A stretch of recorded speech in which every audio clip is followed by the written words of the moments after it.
नमस्कार, स्वागत है आपका खबर फास्ट पर और देश और दुनिया की कुछ अहम खबरों के साथ हाजिर हूं मैं कायनात अंसारी। वियतनाम के राष्ट्रपति त्रान दाई क्वांग कल शाम दिल्ली पहुंचे। वो भारत की 3 दिवसीय यात्रा पर यहां पहुंचे हैं। त्रान दाई क्वांग के साथ उनकी पत्नी नुगुयेन थी और एक प्रतिनिधिमंडल भी उनके साथ आया है।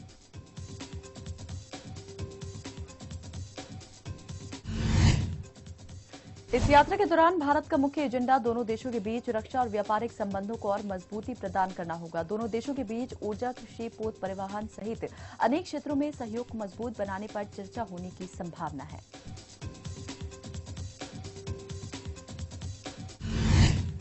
पूर्वोत्तर के 3 राज्यों मेघालय, नागालैंड और त्रिपुरा में आज कड़ी सुरक्षा व्यवस्था के बीच मतगणना शुरू हुई। आपको बता दें कि त्रिपुरा में 18 फरवरी को मतदान हुआ था, जबकि नागालैंड और मेघालय में 27 फरवरी को वोट डाले गए थे। इन तीनों राज्यों में विधानसभा की 60-60 सीटें हैं, लेकिन किसी न किसी की वजह से तीनों में ही 59 सीटों पर मतदान हुआ।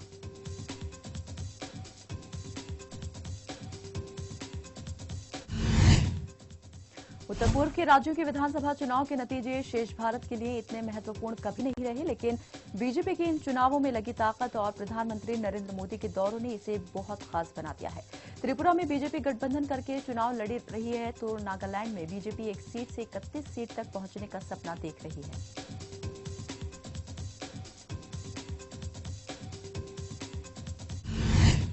कश्मीर के शोपियां, अनंतनाग, पुलवामा और कुलगांव इलाकों में लगातार आतंकी हमलों का सामना कर रहे सीआरपीएफ जवानों पर भी होली का खुमार देखने को मिला।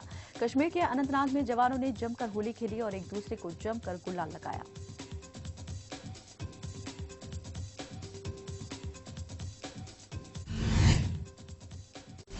उधर कारगिल में न्यूनतम तापमान के बीच सेना के जवानों और स्थानीय निवासियों ने होली खेली। एनएचपीसी परिसर में होली समारोह का आयोजन किया गया, जहां 0 से 10 डिग्री तापमान के बीच लोगों ने जमकर होली का लुत्फ उठाया।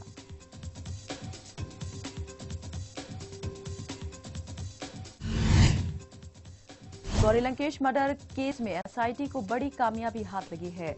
पत्रकार गौरी लंकेश हत्या मामले में विशेष जांच दल ने पहली गिरफ्तारी की है। पत्रकार गौरी लंकेश की हत्या की जांच कर रही एसआईटी ने केटी नवीन कुमार को हिरासत में ले लिया है। इस हत्याकांड में बड़ी सफलता इसे माना जा रहा है।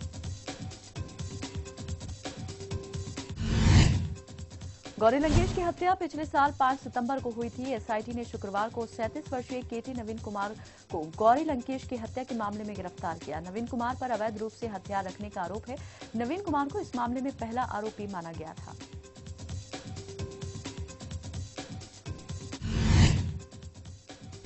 गाजियाबाद के पास हापुड़ में एक ट्रेन ड्राइवर को ट्रक से टक्कर में आने के कारण अपनी जान गंवानी पड़ी। Diesel electric multiple unit train और टक्कर के बीच पिलखुआ में हुई टक्कर में ट्रेन ड्राइवर की मौत हो गई।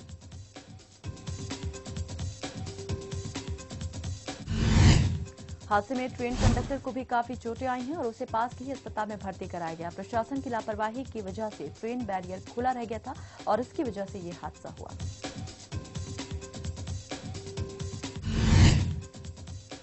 घूसखोरी के आरोप में गिरफ्तार किए गए पूर्व वित्त मंत्री और कांग्रेस के नेता पी चिदम्बरम के बेटे कार्ति चिदम्बरम से शुक्रवार को लंबी पूछताछ की गई। सीबीआई ने कार्ति से करीब 7 घंटों से ज्यादा देर तक अपने मुख्यालय में पूछताछ की। इस दौरान कार्ति के वकील भी उनसे मिलने सीबीआई मुख्यालय पहुंचे।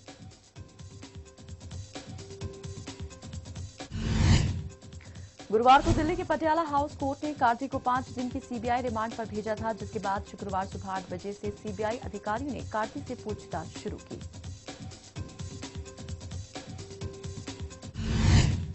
छत्तीसगढ़ के बीजापुर में पुलिस और नक्सलियों के बीच मुठभेड़ हो गई। इस दौरान पुलिस ने 12 नक्सलियों को मार गिराया।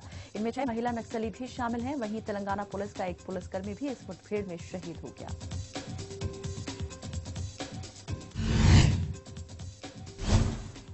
छत्तीसगढ़ और तेलंगाना पुलिस को सीमावर्ती बीजापुर जिले के उसूर थाना क्षेत्र में बड़े नक्सली जमावड़े की सूचना मिली थी। जानकारी के बाद क्षेत्र में तेलंगाना के ग्राउंड और बीजापुर जिले के डीआरजी, एसटीएफ और जिला बल के जवानों को गश्त के लिए रवाना किया गया था।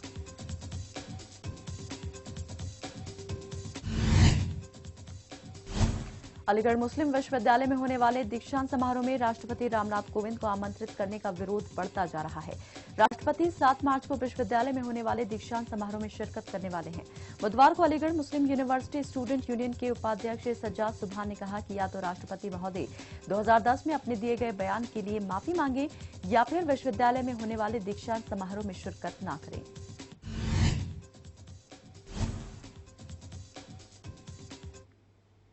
राजस्थान के अलवर में नीमराना इंडस्ट्रीज एसोसिएशन और व्यापार मंडल की तरफ से पुलिस वीरता साहस और शौर्य सम्मान समारोह का आयोजन किया गया। इस अवसर पर संगठनों की ओर से 40 पुलिसकर्मियों को प्रतीक चिन्ह और प्रशस्ति पत्र देकर सम्मानित किया गया। ये सम्मान 4 फरवरी को श्रीकृष्ण टावर स्थित योगेश ज्वेलर्स पर लूट और फायरिंग कर 2 व्यापारियों को घायल करने वालों पर त्वरित कार्रवाई के लिए किया गया।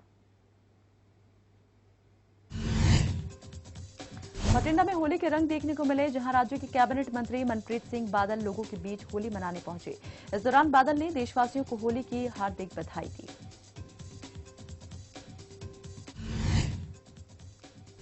उधर हरियाणा के रोहतक में प्रदेश के वित्त मंत्री कैप्टन अभिमन्यु और सहकारिता राज्य मंत्री मनीष ग्रोवर ने शुक्रवार को रोहतक में अपने समर्थकों के साथ होली का आनंद लिया।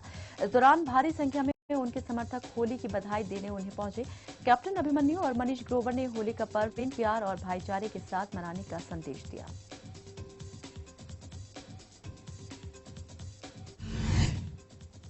पंजाब के बीजेपी प्रदेश अध्यक्ष और केंद्रीय मंत्री विजय सांपला ने बीजेपी कार्यकर्ताओं के साथ धूमधाम से होली का त्योहार मनाया और सभी को होली की शुभकामनाएं दी। साथ ही उन्होंने देशवासियों के लिए अमन और शांति का भी संदेश दिया।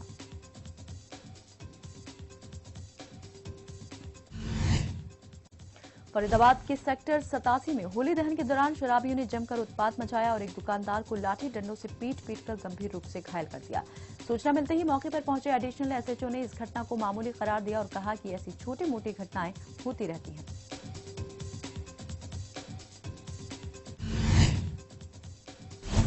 चरखी दादरी में होली पर्व पर कुश्ती दंगल का आयोजन किया गया, जिसमें सांसद दीपेंद्र हुड्डा ने शिरकत की। दीपेंद्र हुड्डा ने प्रदेशवासियों को होली पर्व की शुभकामनाएं दी। इस अवसर पर उन्होंने कहा कि इनेलो पार्टी हरियाणा में बीजेपी की मुख्य विपक्षी पार्टी के रूप में कार्य कर रही है, जबकि जलयुद्ध के नाम पर राजनीति करके सिर्फ सड़कें खोदने का कार्य किया है।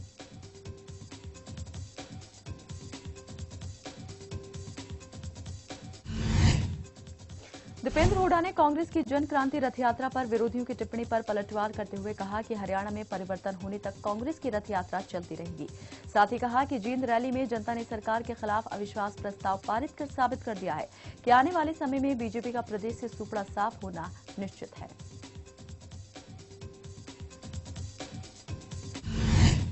हरियाणा के सिरसा में होली का त्योहार धूमधाम से मनाया गया। एक और जहां छोटे छोटे बच्चे रंगों के साथ खेलते और मस्ती करते नजर आए, तो वहीं युवाओं में भी होली का जोश देखने को मिला। जगह जगह युवाओं की टोलियां गुलाल उड़ाती नजर आईं।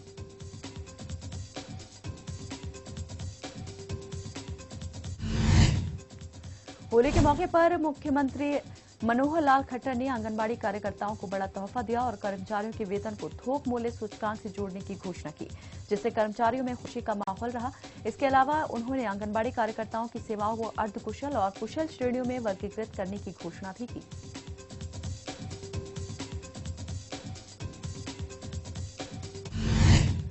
महिला एवं बाल विकास विभाग के प्रधान सचिव डॉक्टर राजा शेखर वुंड्रू ने जानकारी देते हुए बताया कि मुख्यमंत्री ने आंगनबाड़ी कर्मचारी संघ, आंगनबाड़ी कार्यकर्ता सहायिका यूनियन और भारतीय मजदूर संघ के प्रतिनिधियों के साथ आयोजित बैठक में ये घोषणा की है।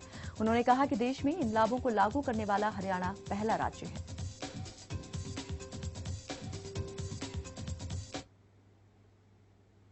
देश भर में जहां लोगों ने होली का त्योहार धूमधाम से मनाया, वहीं भटिंडा में पिछले 62 दिनों से बैठे थर्मल प्लांट के कच्चे कर्मचारियों ने होली के त्योहार को काली होली के रूप में मनाया। लोगों ने एक अनोखे ढंग से यहां प्रदर्शन किया, जहां पंजाब के खजाना मंत्री मनप्रीत सिंह बादल का पुतला बनाकर उसे हिंदू रीति रिवाज के साथ उसका संस्कार किया गया।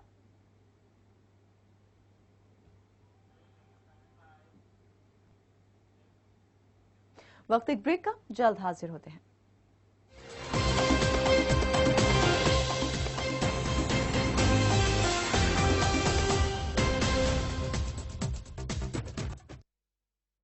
स्विच दे सुरक्षा का वादा। निरोल इलेक्ट्रिकल्स के साथ ड्यूरेबिलिटी ज्यादा, बिल आधा। निरोल स्विचेस और तार हैं ISI सर्टिफाइड। बारिश हो या रोजमर्रा की सीलन, करंट लगने का डर अब और नहीं। निरोल वायर्स और केबल्स है ना, जो बने हैं आपकी सुरक्षा के लिए। निरोल निभाएं जीवन भर का साथ।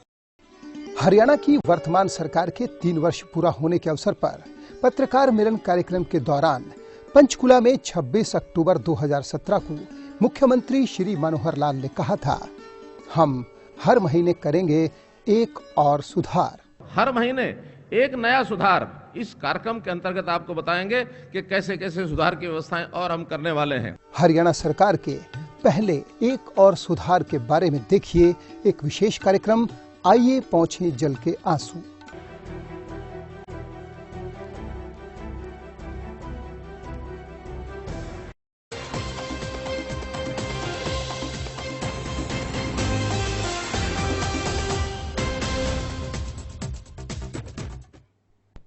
ब्रेक के बाद स्वागत है आपका। देश और दुनिया की कुछ और अहम खबरों पर डालते हैं एक नजर फटाफट।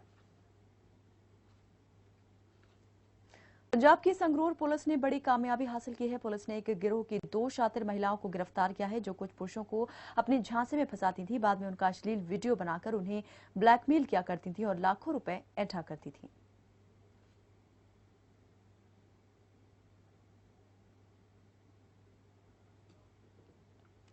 गिरोह का पर्दा उस वक्त फाश हुआ जब गिरोह ने सरकारी कॉलेज के सुपरिटेंडेंट हरजीत सिंह को अपना शिकार बनाया और उसको ब्लैकमेल करके 4,48,000 रुपए ऐंठ लिए।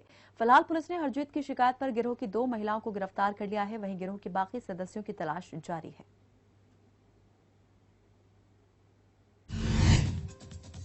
अमृतसर के चाटीविंड थाना पुलिस ने नकली खाल बनाने वाले एक गिरोह को काबू किया है। बता दें कि आरोपी मेहता नाम की खाल बनाने वाली कंपनी का फर्जी टैग इस्तेमाल करके नकली खाल बाजार में बेचते थे, जिस पर मेहता कंपनी के मालिक बलदेव सिंह ने कई बार पुलिस में शिकायत भी की, लेकिन अपराधियों के हौसले बुलंद रहे।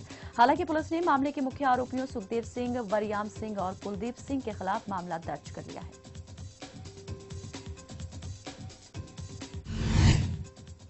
पंजाब के फजलका में गंगा कैनाल के नजदीक 2 नौजवानों के शव मिलने से इलाके में सनसनी फैल गई। लोगों ने इस बात की सूचना पुलिस को दी, जिसके बाद पुलिस ने अबोहर की समाज सेवी संस्था नरसेवा नारायण सेवा समिति के सहयोग से शवों को जिले के सिविल अस्पताल में पोस्टमार्टम के लिए भिजवाया। बताया जा रहा है कि ज्यादा नशा करने की वजह से नौजवानों की मौत हुई।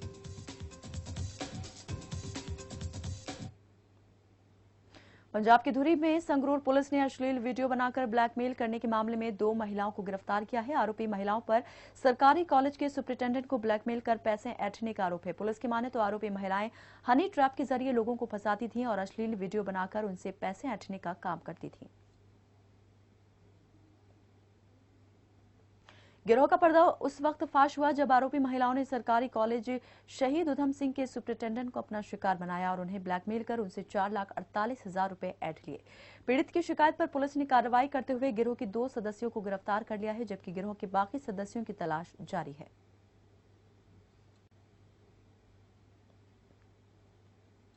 यूपी के गाजियाबाद में शुक्रवार की रात एक बार फिर पुलिस और बदमाशों के बीच मुठभेड़ हुई। मुठभेड़ के दौरान पुलिस ने 2 बदमाशों को धर दबोचा, जिसमें पुलिस की गोली लगने से दोनों बदमाश घायल हो गए, जिन्हें इलाज के लिए नोएडा के जिला अस्पताल में भर्ती कराया गया।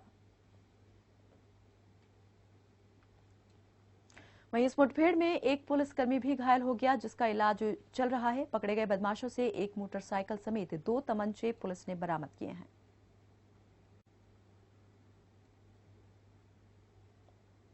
इजरायल के प्रधानमंत्री बेंजामिन नेतन्याहू से पुलिस ने शुक्रवार को पहली बार पूछताछ की। नेतन्याहू पर भ्रष्टाचार के आरोप लग रहे हैं।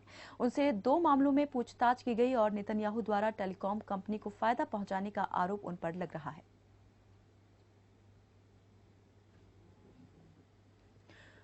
मध्य अफ्रीकी देश कांगो लोकतांत्रिक गणराज्य के इतूरी प्रांत में हेमा चरवाहे और लेंडू समुदाय के किसानों के बीच हुई जातीय हिंसा में करीब 49 लोगों की मौत हो गई है। बता दें कि इस महीने जातीय हिंसा की ये दूसरी घटना है।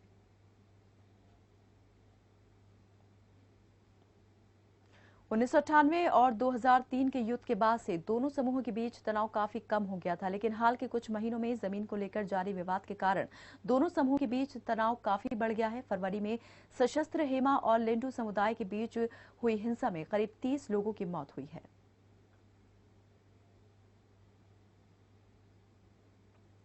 बुर्किना फासो में बंदूकधारियों ने शुक्रवार को फ्रांसीसी दूतावास और आर्मी हेडक्वार्टर्स पर हमला किया। इस हमले में अब तक मारे जाने वालों के अलग अलग आंकड़े सामने आ रहे हैं। स्थानीय मीडिया के मुताबिक अब तक इस हमले में 16 लोगों की मौत हुई है, जिसमें 8 सुरक्षाकर्मी और 8 हमलावर शामिल हैं। उधर पेरिस के सूत्रों ने बताया कि कम से कम 28 लोगों की मौत हो गई है, जबकि 75 से ज्यादा लोगों के घायल होने की खबर है। जानकारी के मुताबिक एक कार से 5 बंदूकधारी निकले और दूतावास की ओर जा रहे लोगों पर गोलीबारी शुरू कर दी। इसके बाद इलाके में पुलिस और सेना की तैनाती कर दी गई।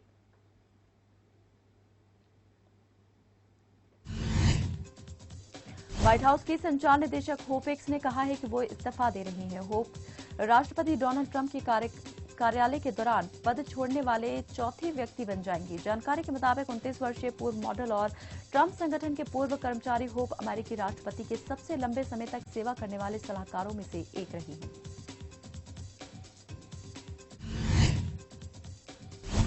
ईसाई धर्म में सबसे अधिक पवित्र माने जाने वाले स्थल पर बना गिरजाघर खुल गया है। इजराइल के अधिकारियों द्वारा लिए गए कुछ फैसलों के विरोध में ये 3 दिन से बंद था। होली सेपुल्कर गिरजाघर की देखरेख करने वाले 2 व्यक्तियों ने इसके लकड़ी से बने भव्य दरवाजों को खोला। बता दें कि शुरू हुआ विवाद ही इसके साथ समाप्त हो गया।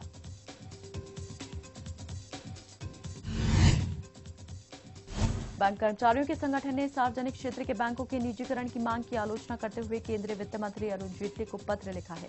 संगठन ने ऐसे कदम को अनुत्पादकता का बताया है। पंजाब नेशनल बैंक में 12,600 करोड़ रुपए की धोखाधड़ी उजागर होने के बाद से सार्वजनिक क्षेत्र के बैंकों के निजीकरण की मांग तेज होने लगी है।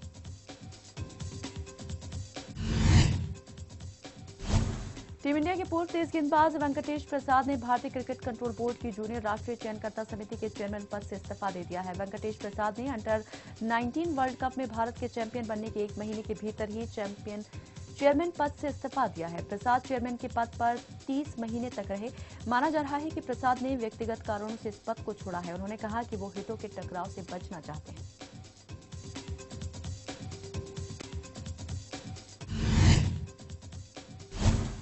किंग्समेड क्रिकेट मैदान पर जारी मैच में दक्षिण अफ्रीका के लिए अब्राहम डिविलियर्स ने सबसे अधिक 71 रन बनाए। ऑस्ट्रेलिया की पारी 351 रनों पर समाप्त होने के बाद अपनी पहली पारी खेलने उतरी दक्षिण अफ्रीका को पहला झटका डीन एल्गर के रूप में लगा। एल्गर को 27 के कुल योग पर लॉयन ने अपनी ही गेंद पर कैच आउट किया।